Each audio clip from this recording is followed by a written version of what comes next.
اللہ کے نبی صلی اللہ علیہ وسلم ہمیں دین کی ایک عمارت دے کر گئے، وہ عمارت مکمل کر کے دے کر گئے، اور اس عمارت کی آخری اینٹ کیا؟ اللہ پاک نے قرآن پاک کے اندر ارشاد فرمائی الیوم اکملت لکم دینکم، آج کے دن تمہارا دین مکمل ہو گیا۔ 1450 سال پہلے کی بات ہے، دین مکمل ہو گیا۔ اللہ کے نبی صلی اللہ علیہ وسلم دین کی عمارت کو مکمل کر کے ہمیں دے کر چلے گئے۔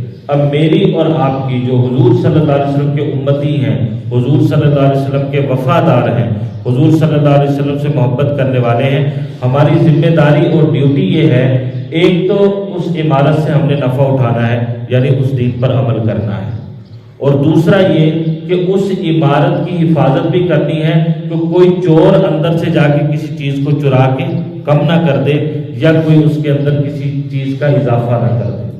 اس عمارت کے اندر نہ کمی کرنے دینی ہے کسی کو، نہ اضافہ کرنے دینا، یہ ڈیوٹی بھی اس امت کی ہے، اور اس عمارت کی حفاظت کرنی ہے، اور یعنی اس پر عمل کرنا ہے، اس سے فائدہ اٹھانا ہے، یہ ڈیوٹی بھی اس امت کی ہے۔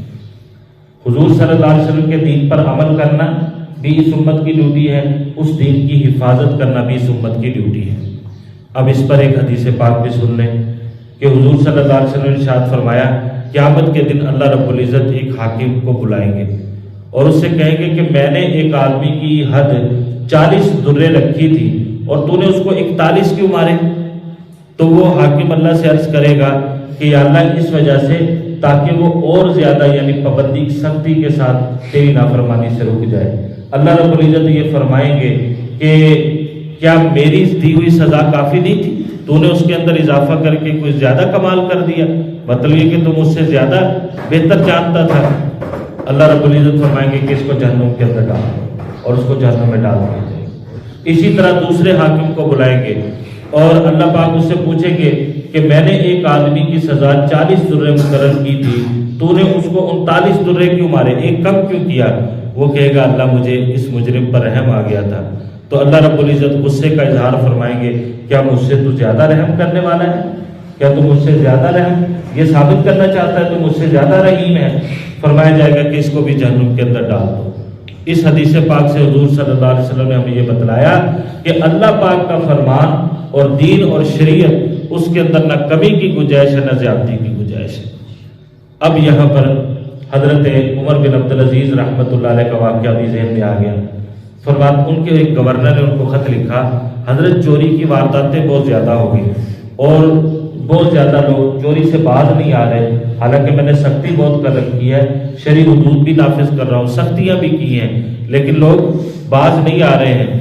اور ساتھ ایک اور بھی خط لکھا کہ آپ ایسا کریں کہ کچھ پیسے بھیج دیجئے مرکز سے، کچھ یعنی فنڈ بھیج دیں، سڑکیں بہت زیادہ یعنی کہ خراب رہتی ہیں، ان کی صفائی کے لیے۔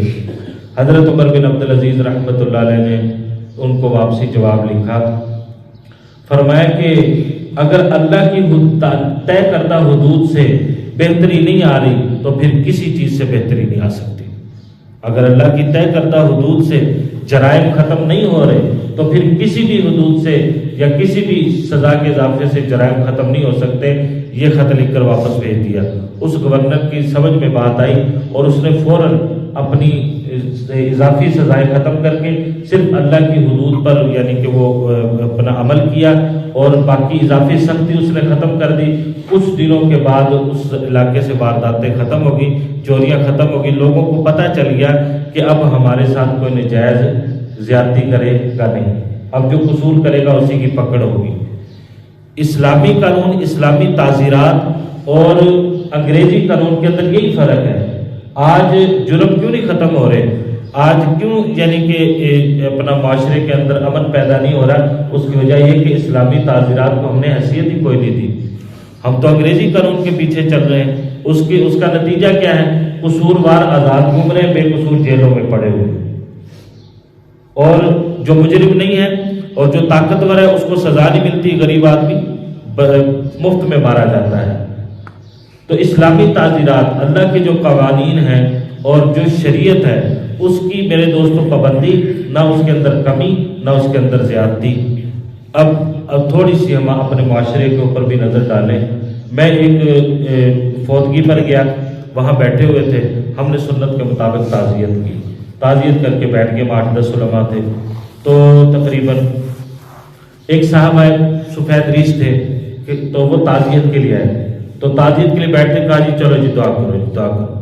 تو میرا ایک مزاج ہے کہ میں جب یعنی سنت کے خلاف کوئی بات ہوتی ہے تو چاہے کسی کو بری لگے اچھی لگے میں بول پڑتا ہوں۔ تو میں نے چونکہ وہ سفید ریش تھے اور سفید بالوں کا اللہ حیا کرتا ہے، اللہ کے نبی نے حیا کیا ہے، تو ہمیں زیادہ لائق ہے کہ ہم بھی حیا کریں۔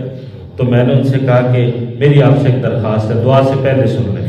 تو سارے متوجہ ہو گئے۔ میں نے ان سے پوچھا کہ آج تک آپ نے کسی عالم سے پوچھا کہ حضور صلی اللہ علیہ وسلم نے تعزیت کیسے کی؟ نہیں پوچھا، کسی نے نہیں پوچھا۔ سب کہنے لگے کہ جی ہم نے نہیں پوچھا۔ تو کیا یہ شریعت کا حکم نہیں؟ کیا تعزیت سنت نہیں ہے؟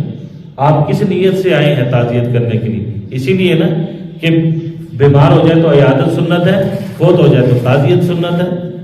تو اگر اس سنت پر عمل کرنے کے لیے آئے ہیں تو اپنے نبی کا طریقہ بھی تو پوچھ کر آتے نا، اگر نہیں پتا تو پوچھ کر آتے ہیں۔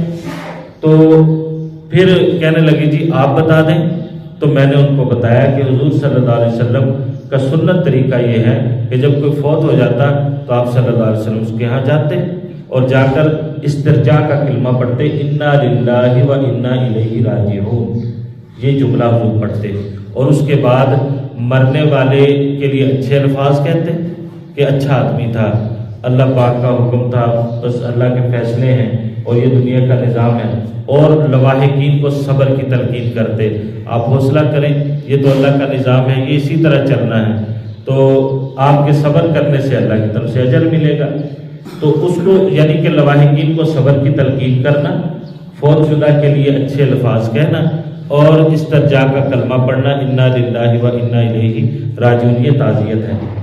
اب دعا تعزیت نہیں ہے، دعا تو دعا ہے، لیکن ہم نے تعزیت کو اٹھا کر ایک طرف کر کے دعا کا نام تعزیت رکھ دیا۔ اب ہم جب تعزیت کرنے جاتے ہیں کسی بھی فوت کی پر تو ہم حضور کے طریقے کو تبدیل کرتے ہیں وہاں جا کر، اور یہ بات انتہائی خطرناک ہے کہ حضور صلی اللہ علیہ وسلم کے دین کو یا حضور کے طریقے کو تبدیل کرنا۔ لہذا تعزیت اور چیز ہے، دعا اور چیز ہے، دعا تعزیت نہیں ہے، دعا تعزیت نہیں ہے، دعا دعا ہے، اس کے کرنے سے منع نہیں ہے۔ آپ 24 گھنٹے کریں اپنے فوت شدگان کے لیے دعا، کسی بھی عزیز رشتہ دار زندوں کے لیے کریں، فوت شدگان کے لیے کریں، 24 گھنٹے کریں، پورا سال کریں، ساری زندگی کریں، نہ اس کے لیے کوئی وقت مقرر ہے نہ اس کے لیے کوئی دن مقرر ہے۔ لیکن جس جگہ پر آپ تعزیت کے لیے جا رہے ہیں تو وہاں جو حضور کا طریقہ اور حضور کی سنت ہے اس کو آپ تبدیل نہیں کریں گے، اس کو ہٹا کر اس کی جگہ دعا نہیں رکھیں گے، وگرنہ آپ حضور کے طریقے کو تبدیل کرنے والے لوگوں میں شامل ہو کر مجرم بن جائیں گے، شریعت کے مجرم، حضور کے طریقے کو بدلنے کے مجرم۔ تو اللہ کا احسان ہوا کہ ان کو بعد میں سمجھ میں آ گئی۔ پھر میں نے ان کو ایک حدیث پاک سنائی کہ حضور صلی اللہ علیہ وسلم نے ارشاد فرمایا کہ جب میری امت میری سنت کے مقابلے میں کسی دنیاوی رسم یا کسی دنیاوی رواج کو ترجیح دے گی، جس کا مفہوم یہ ہے کہ اللہ پاک اس کے مقابلے کی سنت کو آسمان پر اٹھا لیں گے اور قیامت تک اس سنت کو دوبارہ واپس نہیں کریں گے کبھی بھی۔ اس لیے ہم نے اس مٹنے والی سنتوں کو زندہ کرنا ہے، حضور صلی اللہ علیہ وسلم کے طریقے کو بدلنا نہیں ہے، حضور کے طریقے کو حضور صلی اللہ علیہ وسلم کی طریقے کے مطابق اس پر عمل کرنا ہے۔ اب یہ کہنا، جیسے ایک جگہ پر میں نے جب یہ بات سمجھائی تو ایک پڑھا لکھا آدمی تھا، کہنے لگا جی مولوی صاحب آپ یہ بتاؤ دعا کہاں منع ہے؟ تو میں نے کہا اگر منع نہیں ہے تو اس کا مطلب یہ کہ ہم حضور کے طریقے کی جگہ پر دعا رکھ دیں گے۔ اگر یہ منع نہیں ہے، یہ کوئی دلیل تو نہیں ہے نا کہ کہاں منع ہے۔ اچھا میں فجر کی نماز پڑھاتے ہوئے اللہ اکبر کہنے کے بعد دعا مانگنا شروع کر دیتا تو چل جاتا ہے؟